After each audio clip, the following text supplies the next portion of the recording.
But what solutions have you applied to that problem as black bolt? Yeah. Funny-wise, we did one project. We did the same thing you just mentioned. We put a hoodie in there. It was about a gamer who was coming into the an arena, and we had the Nokia Ozo to shoot that, and we couldn't place the Nokia Ozo all around because it's a single body camera. So we had to put it in front of the guy walking in there.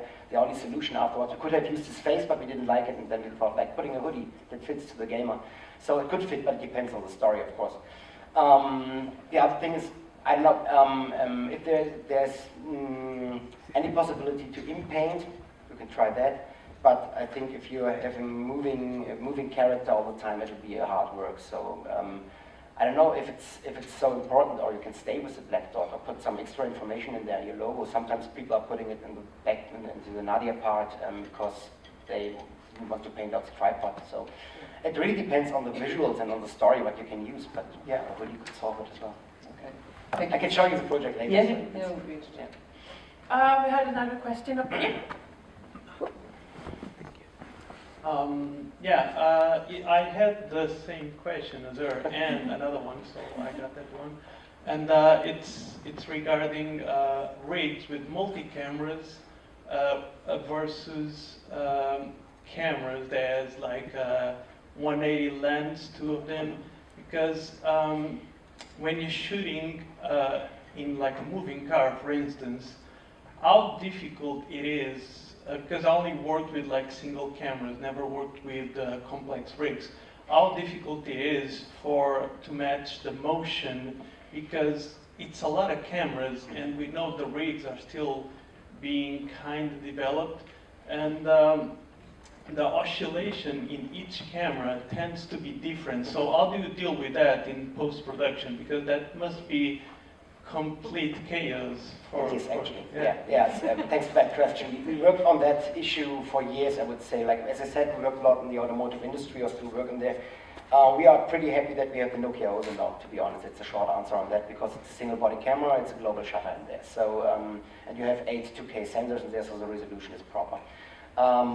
Working with GoPros, for example, because that's the cheapest, or more or less cheapest solution to get, means it's a rolling shutter, so each camera gets micro vibration from the motor differently.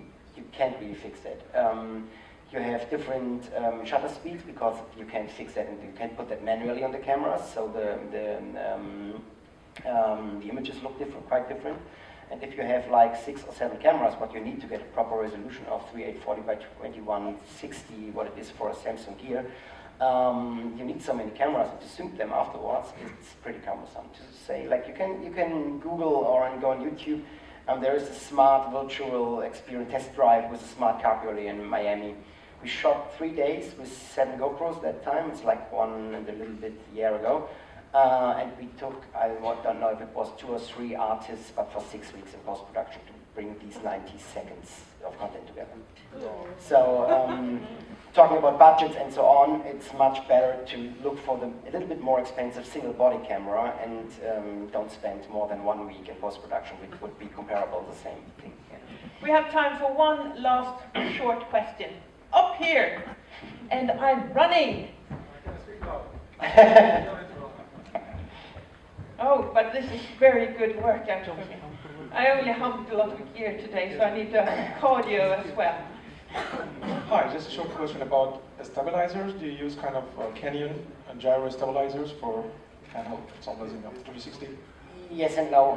Sometimes we use them, but it really depends on the camera and what you're doing. So most of the time we are stabilizing in post-production, because either you have the gimbal in the image, so you have to paint it out, or the gimbal is not working properly with lightweight GoPro systems, or the Nokia Ozo is too heavy for them. So you really have to check which kind of gimbal fits there and which kind of stabilization system.